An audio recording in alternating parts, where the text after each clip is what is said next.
Hola, es un placer saludar a todas las personas que nos siguen en América, en Europa y en otros continentes. Produce júbilo estar con ustedes en este espacio virtual que vamos a llenar de magia, de conocimiento y de deleite. Les habla la doctora Teonilda Madera, gestora y productora de este espacio que he llamado Pedagogía Literaria, Pedagógica y Artística. Me acompañan la doctora Cintia Molina, el licenciado Alberto Pérez, la doctora Luana Ferreira y el doctor Fausto Leonardo Enríquez. Al inicio de esta producción, escuchamos algunas notas musicales del concierto para violín de Johann Sebastian Bach, esta gloria del barroco musical, al que Pan, el semidios griego, favoreció al regalarle los dones y talentos de la música. El programa de hoy tiene como finalidad presentar a dos de los integrantes de mi equipo de producción. Son ellos la doctora Cintia Molina y el doctor Fausto Leonardo Enríquez. Quiero puntualizar que los primeros programas de polifonía literaria, pedagógica y artística van a ser dedicados a la presentación del equipo de producción. Queremos crear estas referencias grabadas y ponerlas a disposición del público que nos apoya y que nos sigue. Queremos dejar por sentado quiénes somos, qué hemos hecho y qué queremos lograr con este espacio virtual que estamos abriendo.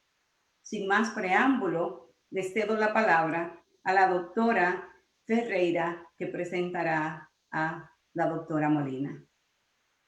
Gracias, mi querida Teonilda.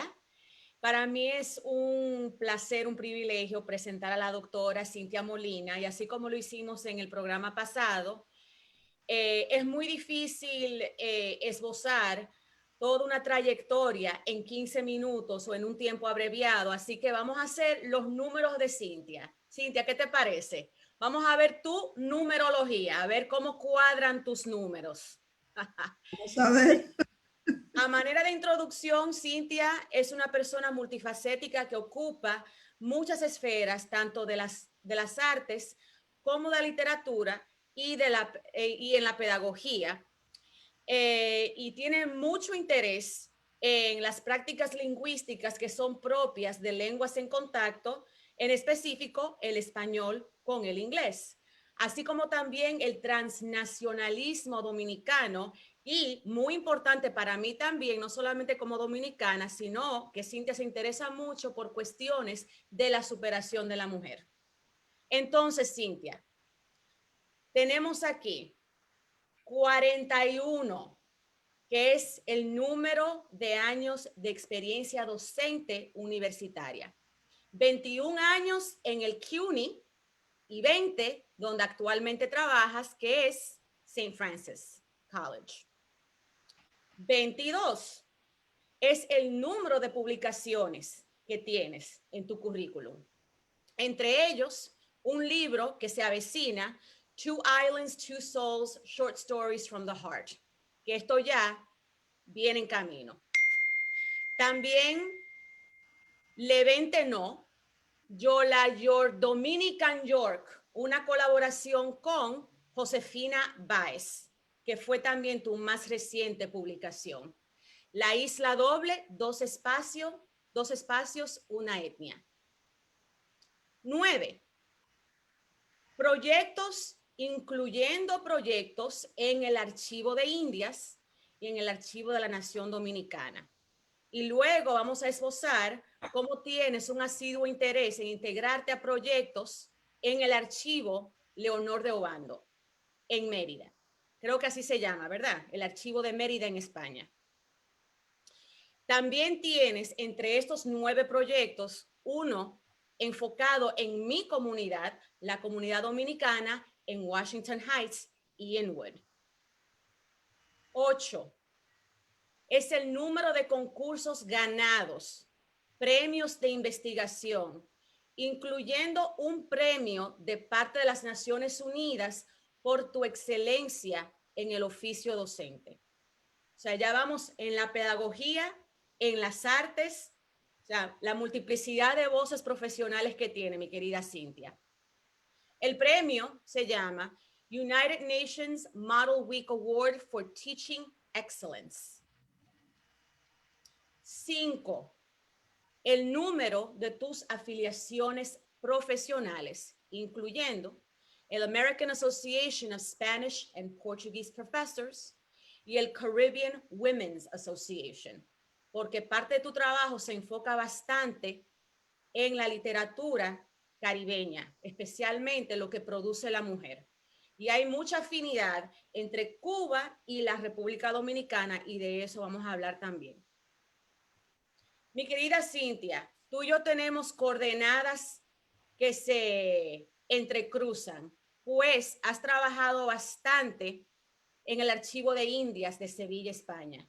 Y yo estudié en España en el 1992 y la primera vez que vi ese Archivo de Indias dije, wow, yo quiero entrar aquí. No lo he logrado como tú, pero pretendo seguir tus pasos.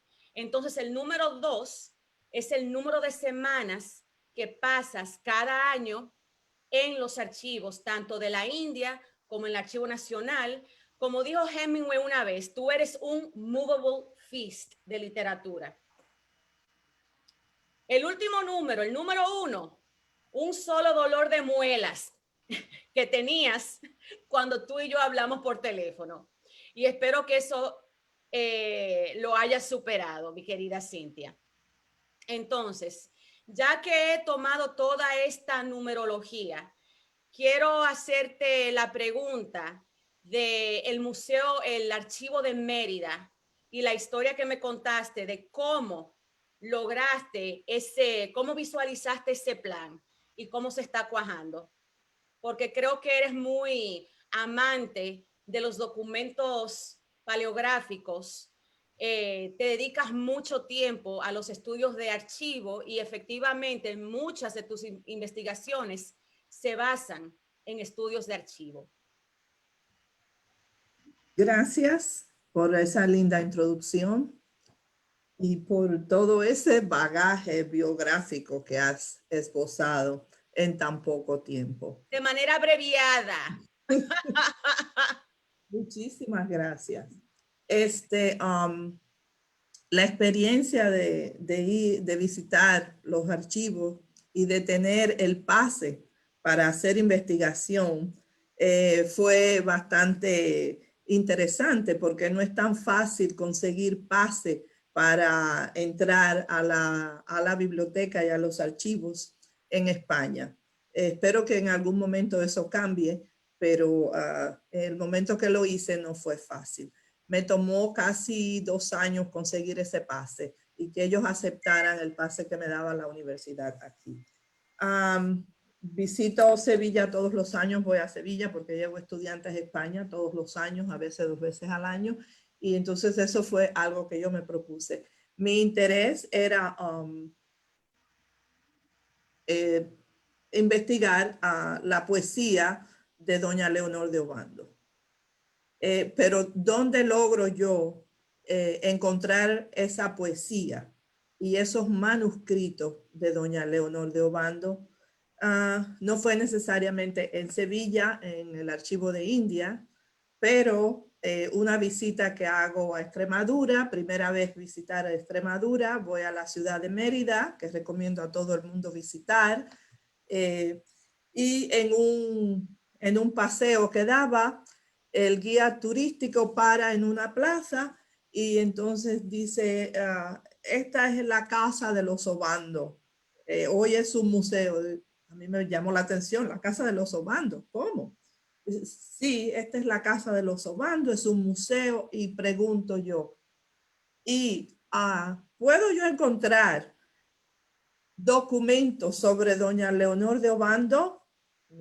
Sí, claro que sí. Pues, sorpresa para mí, porque no es un lugar grande, no es como el Archivo de Indias, que es un monumento artístico, ¿no? Acá estamos frente a una casa que en su tiempo fue una casa de personas pudientes, pero hoy en día vemos como una casa sencilla, pero es tremendo monumento.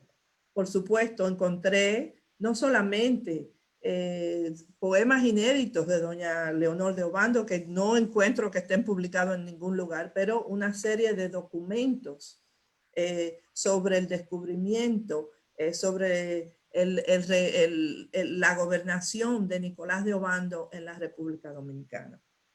Esa fue una experiencia inolvidable para mí. Tengo que, supuestamente este año tenía que estar ahí, pero por la pandemia no pude llegar allí.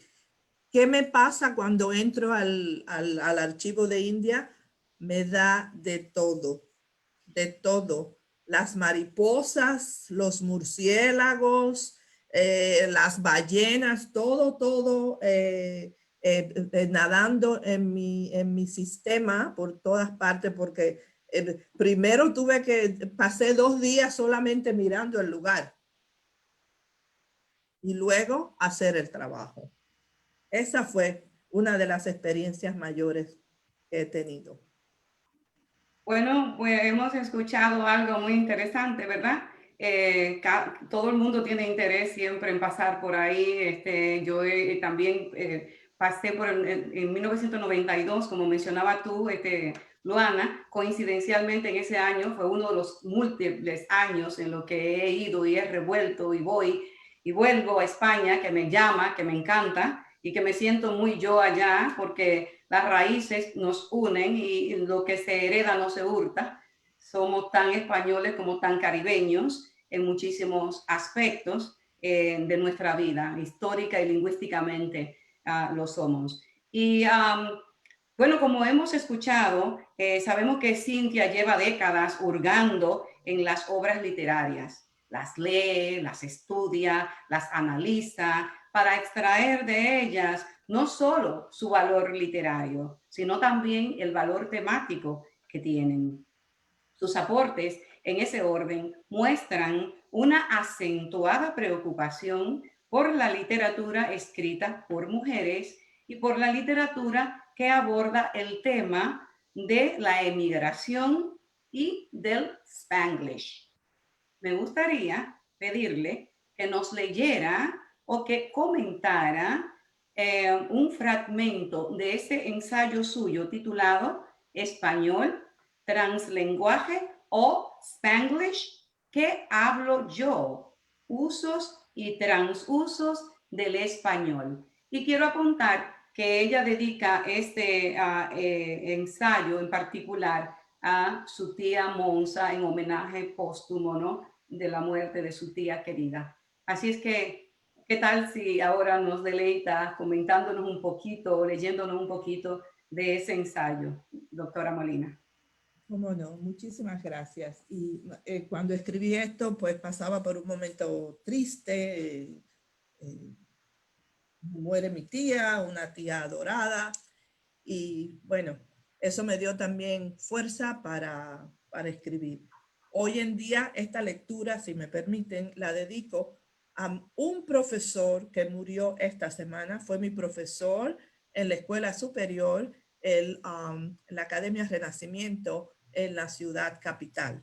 El profesor Freddy Domínguez, sociólogo, catedrático universitario, fue mi profesor durante 2 años de sociología y hoy dedico esta lectura a él. Esto está publicado en el libro El Español Integrador de Culturas, editores Jorge Valdivieso, me imagino que sabrán, y Enrique Ruiz Fornel. No sé quién haya pasado por esta carrera sin haber leído a don Enrique y a Valdivieso. Bueno, digo algo sobre el Spanglish. Y comienzo diciendo que la ciudad de Nueva York es un mosaico lingüístico del siglo XXI y que acomoda una variedad de idiomas, dialectos, jergas y lenguas. Por su importancia, el español es la segunda lengua de la ciudad, estudiada y hablada por millones de sus habitantes, incluyendo norteamericanos. Sin embargo, la variedad de expresiones idiomáticas, localismos y regionalismos usados por los hispanohablantes, tanto de Latinoamérica como de España, ciertamente han enriquecido el idioma, pero a su vez tienden a impedir a los nuevos o futuros hablantes un rápido aprendizaje y comprensión del lenguaje. Asimismo, los de herencia hispánica se sienten a veces confundidos cuando no entienden el significado de un determinado vocablo dicho en su lengua. En ambos casos, el resultado es buscar una comunicación rápida y efectiva, por lo que el uso del Spanglish, del translenguaje y del cambio de códigos sirve de común denominador y hace que la condición de bilingüe y bicultural del hablante tenga sentido y significado. La presencia hispana en los Estados Unidos no es nueva. Data del siglo XV y específicamente en Nueva York desde los años 1600. Así, en los Estados Unidos, el idioma español se habla desde el siglo XVI, siendo la primera lengua europea hablada en los Estados Unidos. Ahora, la inmigración, como sabemos, responde a diversos factores. Y en el caso particular de los hispanos y latinoamericanos, obedece principalmente a las condiciones económicas que afectan a la región. Es sabido que un alto número de inmigrantes llega con un mínimo nivel de instrucción académica y con poco conocimiento de la sintaxis y la gramática española. La falta de conocimiento del inglés y el nivel fonético y básico del español que tienen muchos inmigrantes da como resultado el uso de formas nuevas del lenguaje que nacen de necesidades alternativas, de sobrevivencia y de intentos por salvaguardar la lengua nativa, por ser ella el único medio de identidad en un ambiente donde se rechaza por ser la lengua minoritaria. Es por esa necesidad de proteger la lengua, de proteger la identidad hispana, de sobrevivir, que surge el encontronazo entre el español y el inglés que llamamos Spanglish. El uso del Spanglish hoy por hoy se ha popularizado de tal manera que ya hay cursos, hay una gramática del Spanglish y hay cursos dictados en las universidades. Para los hispanohablantes de primera, segunda y tercera generación, mantener el idioma en los Estados Unidos es enfrentar, resistir y vencer todas las vicisitudes, tales como la discriminación, la marginación, la otredad y todo tipo de injusticias. En ese constante reafirmarse frente al idioma y la cultura mayoritaria u oficial, lo cual también constituye parte del acervo intelectual y cultural del individuo, se halla en el español cierto poder, su identidad, por lo que es difícil separarse del español aun cuando la lengua que se domine sea la inglesa. En esta lucha entre lo que se vive en español y lo que se vive como prestado, el inglés, los hispanos recurren a diversos discursos para expresarse y sobre todo para protegerse y para dar a entender su mensaje. El uso de las diversas formas lingüísticas que han adoptado los hispanos sirve para construir y dar sentido a su identidad social y a su relación con otros grupos étnicos.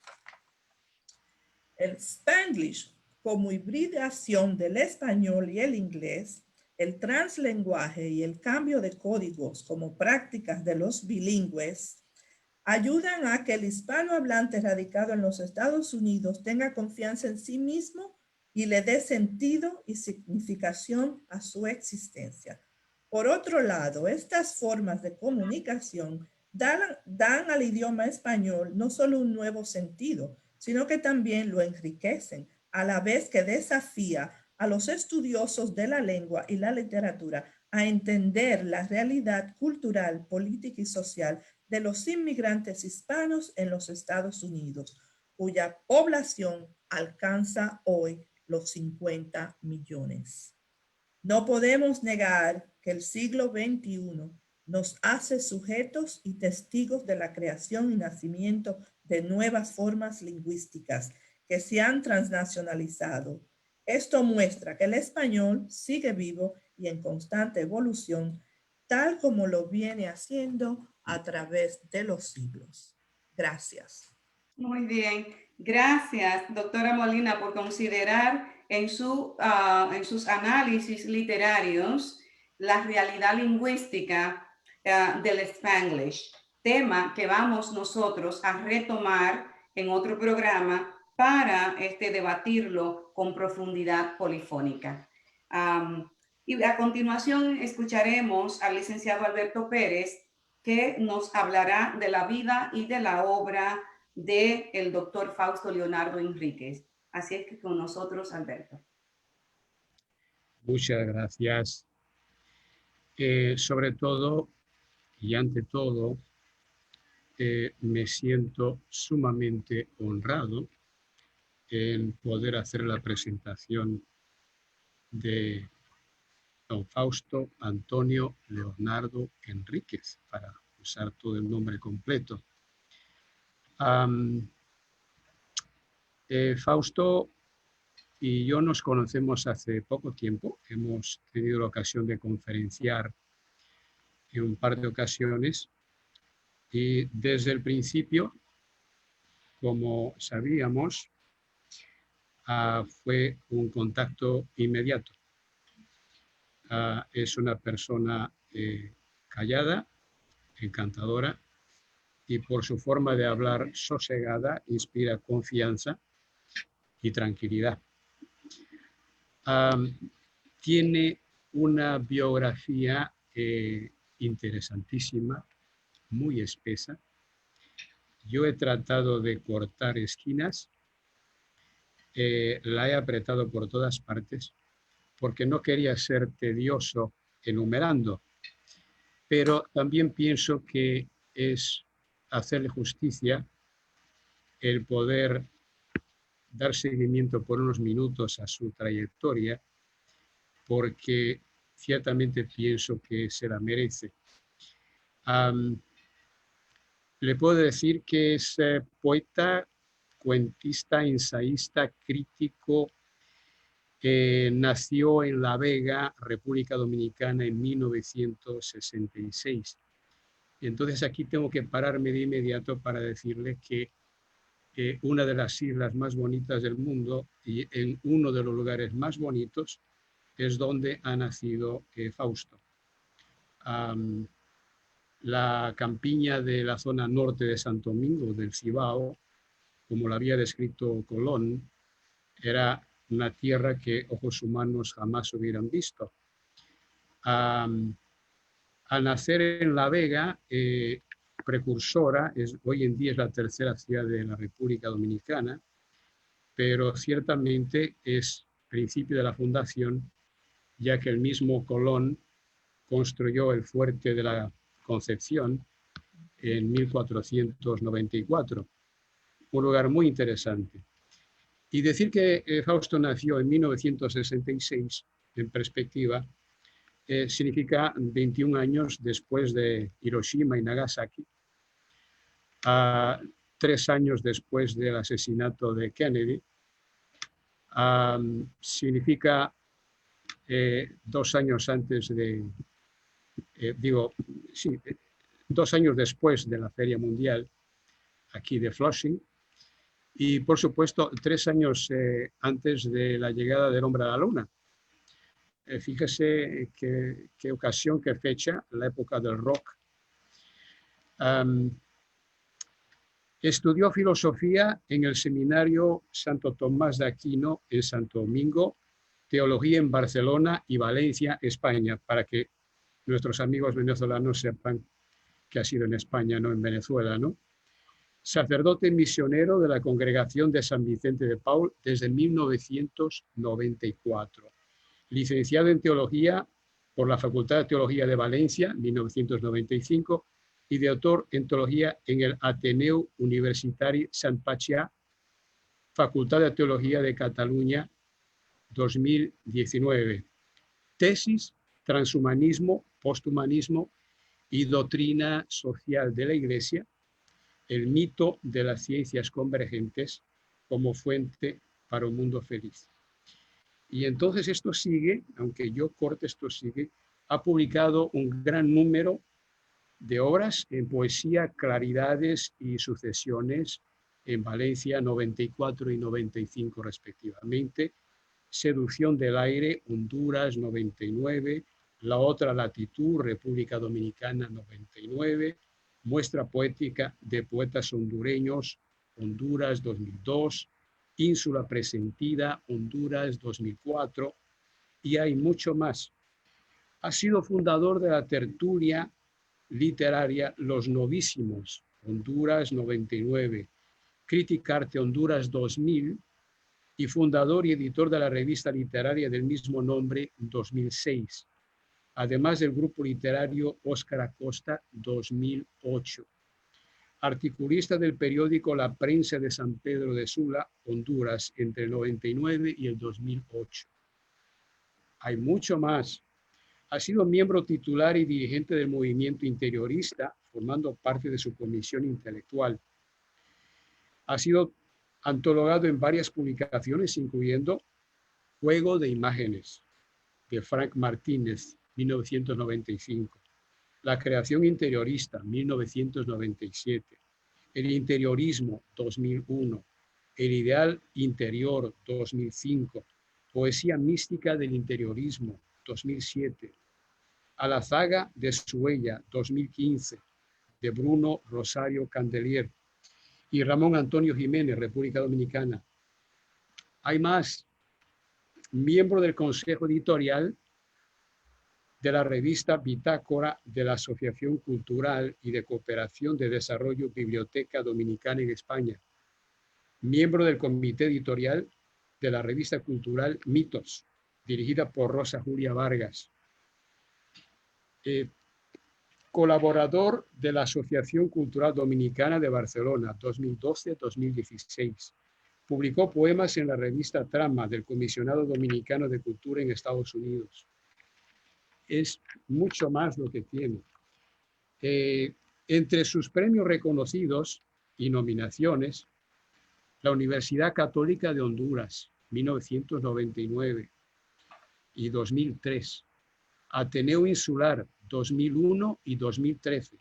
Ministerio de la Cultura, República Dominicana, 10ª Feria del Libro, 2007.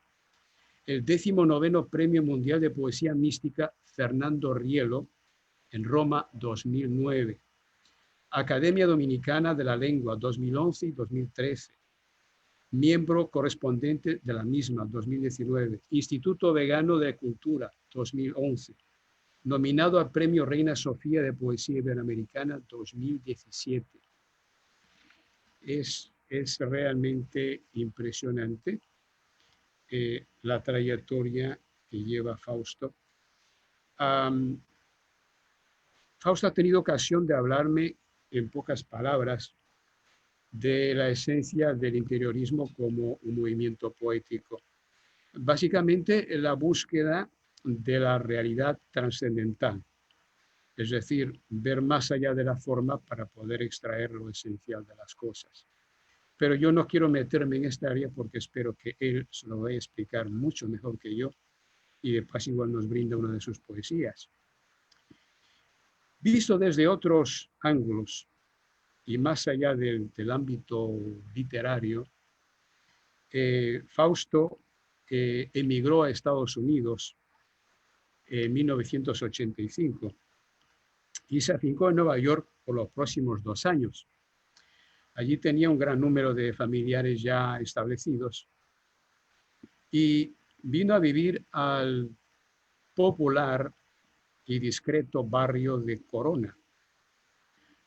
Corona, para los que no conocen Nueva York, es parte de esta inmensa zona de desembarco, que le llamamos, con un gran número de migrantes. Los habitantes del área llevan en el rostro la marca de procedencias exóticas. Se dice que en Jackson Heights, Astoria, Corona, se hablan básicamente todas las lenguas del mundo. Es una pequeña Babel. Y un barrio tan modesto como Corona, sin embargo, ha producido, o bien por nacimiento o bien por residencia, gente muy interesante, aparte de Fausto, por supuesto. Ha tenido Louis Armstrong, por ejemplo, Madonna, Esther Lauder, Martin Scorsese, y también un gran dominicano, Omar, ¿cómo se llama?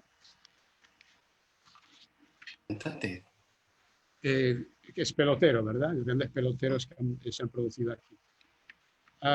Hay una presencia muy grande de hispanos alrededor de la parroquia de Nuestra Señora de los Dolores. Ahí la ha frecuentado Fausto. Es un lugar de asilo, es un lugar de refugio de pobres, de desamparados, de los perseguidos de la migra, de los que realmente se estrellaron contra el sueño americano. Y fue en ese contexto social que Fausto evidentemente se percató de la injusticia social, ya que muchos empresarios locales abusaban de los inmigrantes, dada su condición.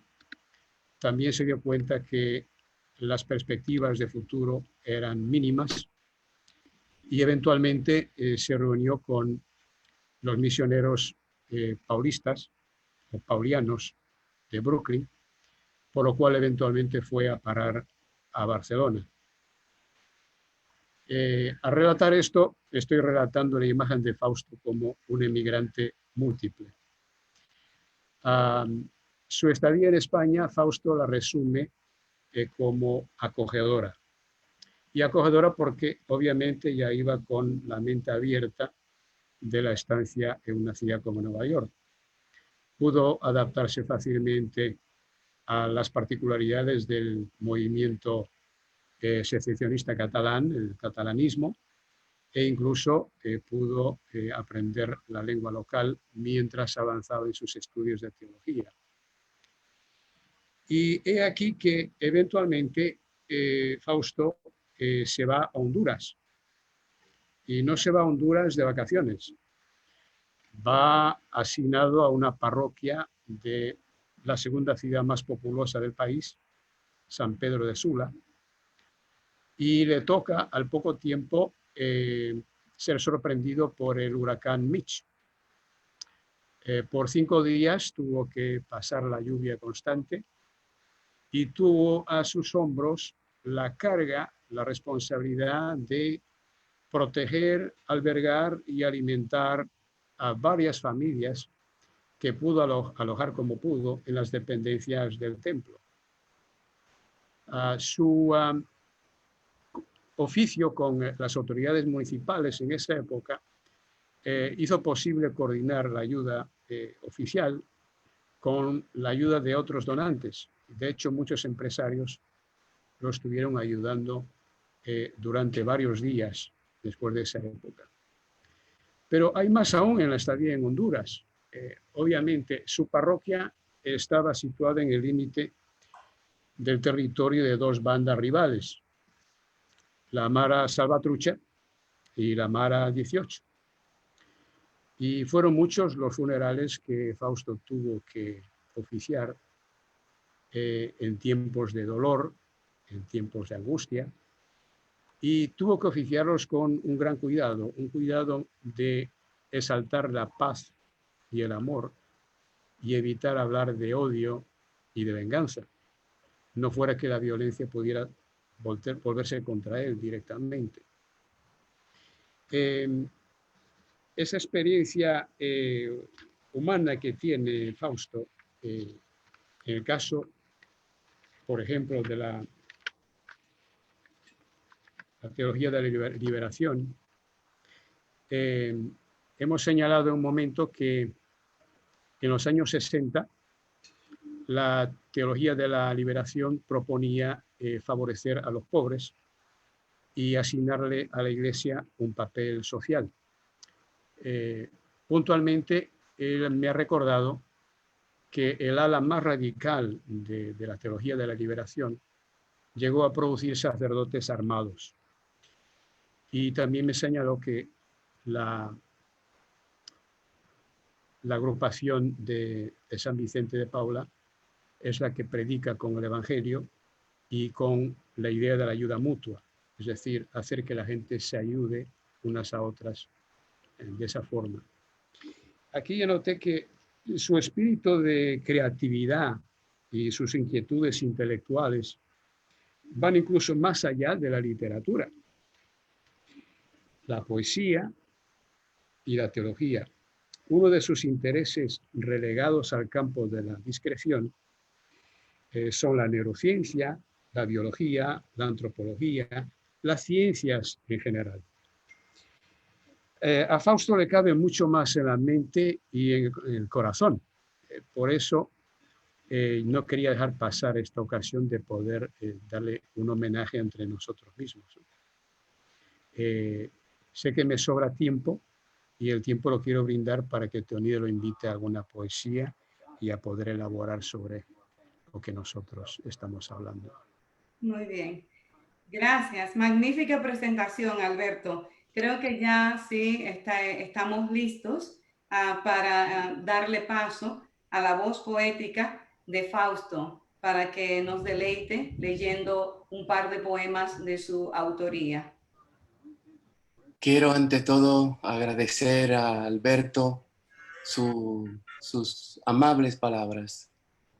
Y gracias también al equipo, especialmente a Teonilda, la productora de este programa, por darnos este espacio para poder proyectar un poquito el trabajo que hemos ido haciendo a lo largo de los años todos. Celebro también la participación de mi colega, la doctora Cintia, en este día que también es presentada en este programa. Quisiera leer un breve fragmento de Don de la Ebriedad de Claudio Rodríguez, que es un poeta español, y después leeré algunos poemas de mi autoría. Don de la Ebriedad. Siempre la claridad viene del cielo, es un don, no se halla entre las cosas, sino muy por encima, y las ocupa, haciendo de ello vida y labor propias. Así amanece el día, así la noche cierra el gran aposento de sus sombras, y esto es un don. ¿Quién hace menos creados cada vez a los seres? ¿Qué alta bóveda los contiene en su amor? Si ya nos llega y es pronto aún, ya llega a la redonda, a la manera de los vuelos tuyos, y se cierne y se aleja, y aún remota, nada hay tan claro como sus impulsos. Oh claridad sedienta de una forma, de una materia para deslumbrarla, quemándose a sí misma al cumplir su obra, como yo, como todo lo que espera. Si tú la luz te la has llevado toda, ¿cómo voy a esperar nada del alba?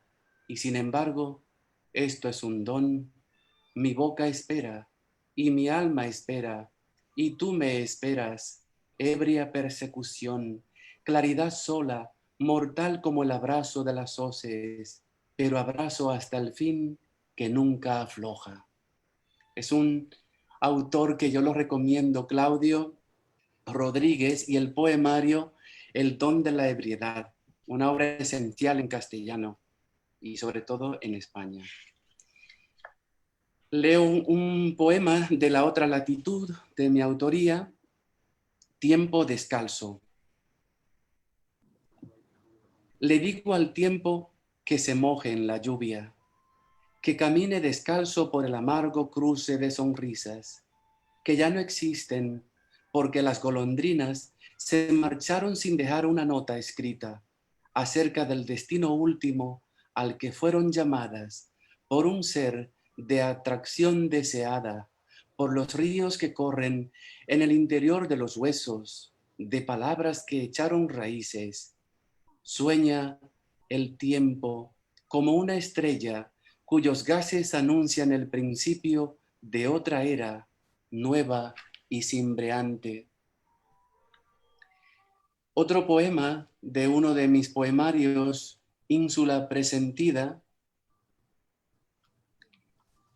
es un fragmento en realidad de Ínsula Presentida. ¿Qué tengo yo para que pongas tu mano sobre mi aliento y mi carne sin corteza ni niebla? Escrutas con tu mirada el lienzo de mi vida y orillas mi lecho de barro con tus impalpables brazos, que me estrechan con divina ternura. En el ámbito en que nos hallamos, ni es noche ni es día. Aquí el rumor es paraíso y nada más.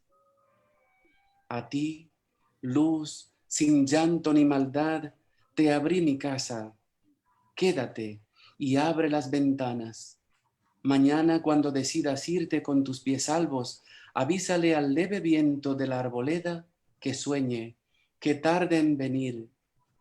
En ti yace el fin como plenitud de río. Estate aquí, en esta casa de absoluta quietud, para que nos descubran nacidos al infinito, al pan, las libélulas. En medio del desierto, del mundo, en la soledad más callada, el que es ha descendido hasta hacer temblar mi carne como una débil hoja. Alguien que no puedo nombrar, alto en su propia mañana, anda cerca revelándome sus secretos en este Edén arrepentido. Mi historia se escribe en la lluvia. Mi lengua se petrifica, rezo. En su seno mi libertad es un hallazgo, un vuelo. Y finalmente voy a leer unos cuantos haikus que son composiciones muy breves. Deseo atroz, meliflua llama que arde tras las cortinas. En tus pupilas, secreto instante de luz, la eternidad. Encuentro, vida, el murmullo de espejos en tu silencio. Ocaso tibio, eco de fanaloro, la tarde ya. Luna de Edipo, oleaje de pasión y la noche hiel. Silencio quedo, el celaje de sombra que te oculta. Ebria, herida, la nada te nombra. La nada te nombraba en la huida luz. Árbol de San Juan, primaveral enigma, grito florido. Adolescente, de menguantes ojitos la parda luna. El inquieto mar, marea de gemidos, profundo llanto. Abismo de luz, los inmensos temblores de tus ojos míos. Lira del bosque, impoluta ansiedad, huidiza plata. Están tomados de Arca de amasar diluvios. Gracias por escuchar. Bueno, ese es un libro que conozco yo muy bien, pues lo leí y de hecho escribí algunas cosas sobre él que están publicadas en ese libro. Bueno, como hemos visto, los poemas que Fausto ha leído revelan parte de su mundo empírico y un mundo que está marcado por el velo de un misticismo que nos invita a la reflexión y que además nos sensibiliza ante la maravilla de la vida y de la creación. Gracias, Fausto, por deleitarnos con tus poemas.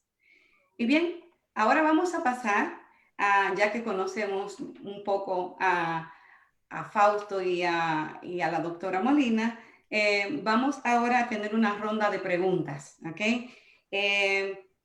vamos a formularle unas preguntas a cada uno de ellos y estas preguntas están dirigidas bajo alguna de estas vertientes, ya sea la vertiente literaria, la vertiente pedagógica o vertiente artística.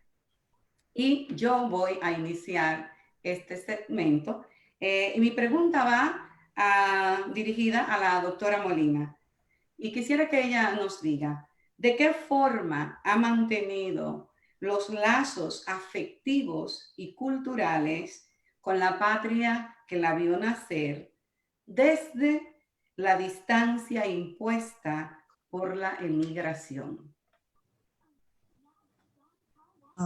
Muchísimas gracias por esa pregunta, una pregunta muy interesante que me llega muy de cerca. Después de vivir en Estados Unidos casi 50 años,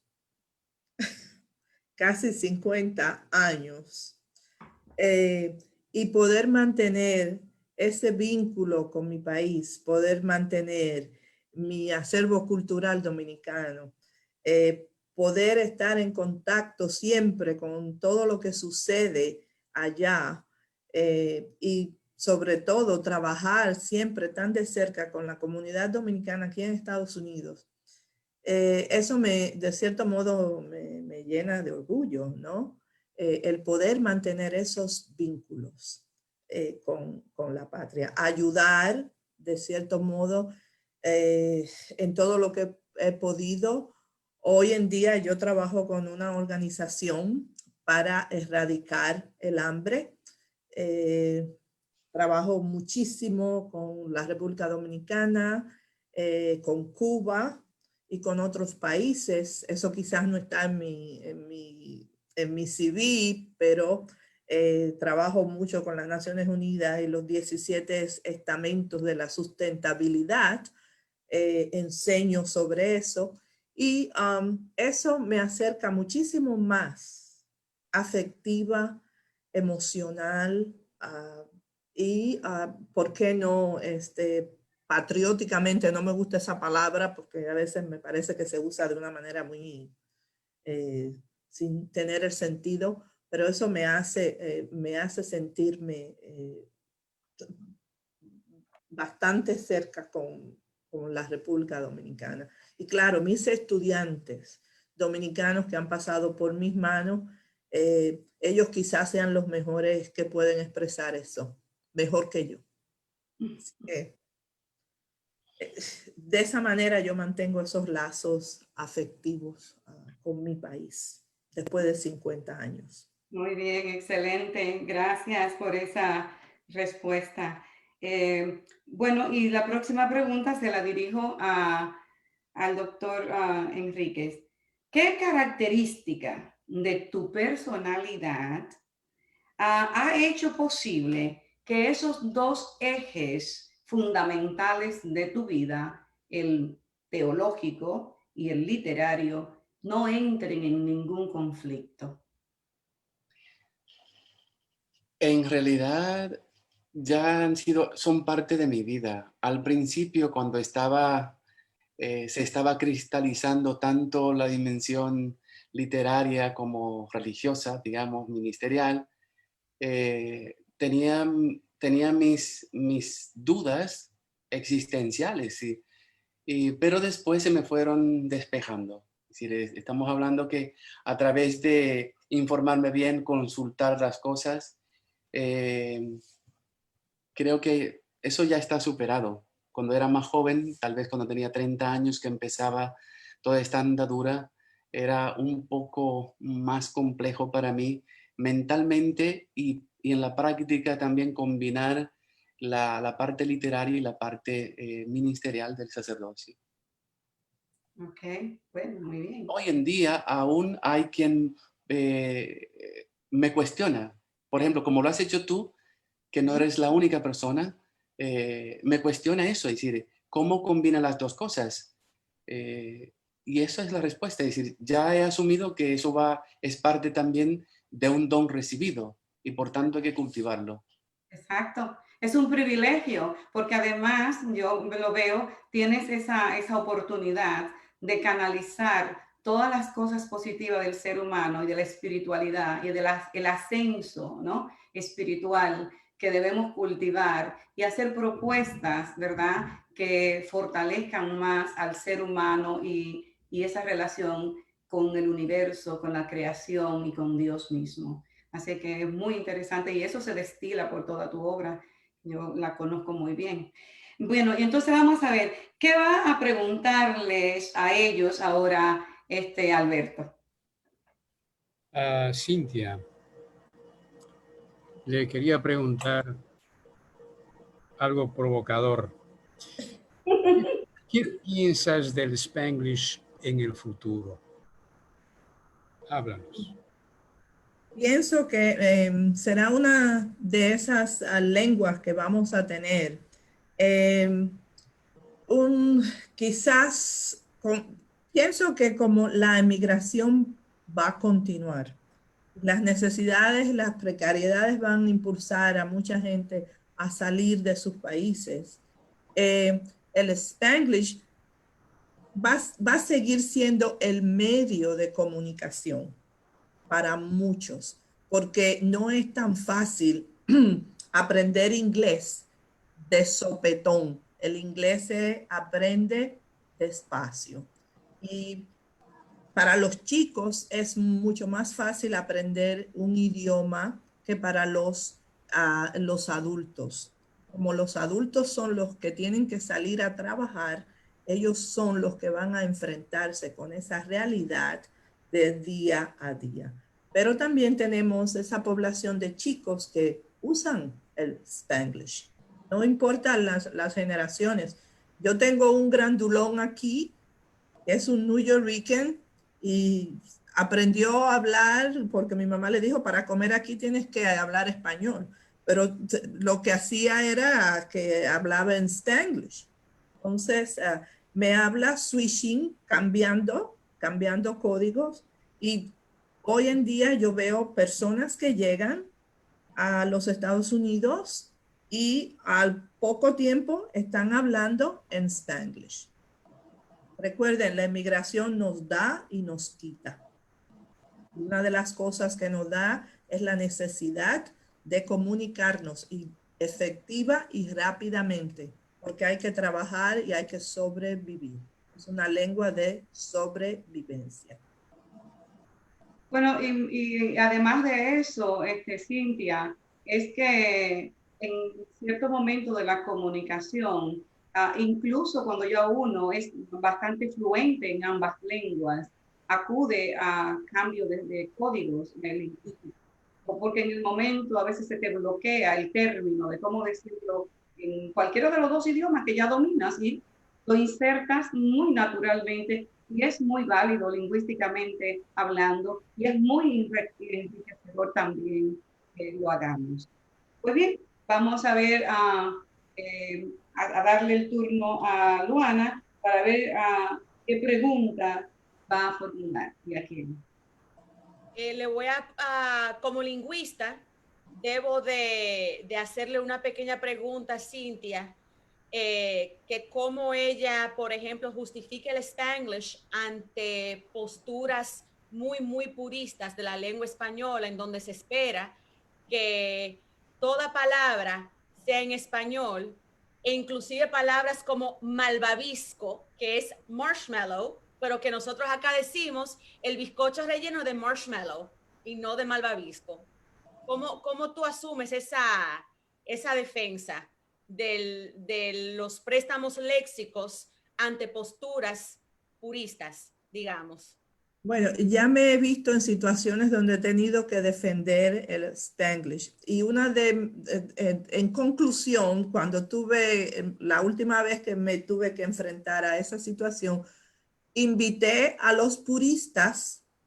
Una de ellas, ustedes conocen muy bien, no voy a mencionar nombre, los invité a que pasaran por la misma experiencia que pasan los pobres inmigrantes que tienen que salir a trabajar y tienen necesidad de comunicarse. Cuando tengamos esa experiencia, entonces podemos asumir posturas más lógicas, humanistas, ¿ok? Que nos van a ayudar a crecer. Es lo que así terminé ante ese panel que me cuestionaba por qué yo defendía el Spanglish. El Spanglish no es para discriminarse, no es algo para rechazar, no es una lengua para rechazar, es una lengua que nace de necesidades, de muchas necesidades. Con esto no quiero decir que es la lengua que tenemos que usar, hay una lengua que es estándar, está estándar, no, pero si tenemos necesidad de hablar y de comunicarnos y el Spanglish es la lengua que tenemos, esa es la que tenemos que usar. A mí yo no me siento mal cuando un pobre trabajador me dice, ¿usted me puede permitir que yo parquee mi troca en su driveway? O como sea que diga, yo le digo, no, parquea tu troca.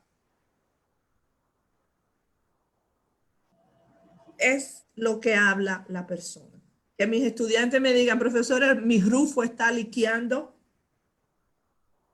Yo le miro la cabeza porque pienso que si me dice su rufo es su cabeza, pero sé exactamente de qué me habla. Entonces, yo invito a los puristas, y yo también me considero purista, ¿okay?, de la lengua, pero con flexibilidad. Tenemos que ser flexibles frente a este fenómeno. Bueno, nos queda ya, muchísimas gracias, doctora Molina. Nos quedan un par de minutos para concluir el programa y yo quisiera saber si Luana le quiere hacer una pregunta al doctor Enríquez. Sí. Y luego, los 2 minutos que quedan, yo ya resumí. Ya que él es una persona de teología, me pregunto, ¿cuál es el versículo o el libro más poético de la Biblia para ti? Los salmos en general y en particular el Cantar de los Cantares. Clásicos, son 2 clásicos, eso es, de hecho ahí van. Bien, entonces muchísimas gracias. Estamos llegando ya al final de este programa, de esta producción. Señoras y señores, escritores, profesores, artistas, amigos en general, estamos concluyendo esta producción hoy y quiero reiterarle nuestro agradecimiento, nuestro aprecio por seguirnos. También les pido que compartan este programa y todos los demás en sus páginas de las redes sociales que tienen. Además, quiero aprovechar para invitarlos a nuestro próximo programa en el que estaremos presentando a los otros 2 miembros de nuestro equipo de producción. Y esto será el 27 de agosto a la misma hora, domingo a las 3 de la tarde. Ya saben, tienen una cita con nosotros. Y rieguen la voz, compartan la información, pongan sus comentarios por escrito. Más adelante vamos a incluir un segmento siempre con algunos de los comentarios de ustedes, de la audiencia, nuestro público, a quien respetamos y queremos, porque queremos realmente establecer esos vínculos con nuestra audiencia. Que esta complicidad polifónica siga creciendo, que este sueño que he echado a volar con estos amigos que lo secundan, sea también un sueño de ustedes. Así que muchísimas gracias y espero que pronto conectemos de nuevo. Ha sido un placer. Bye bye.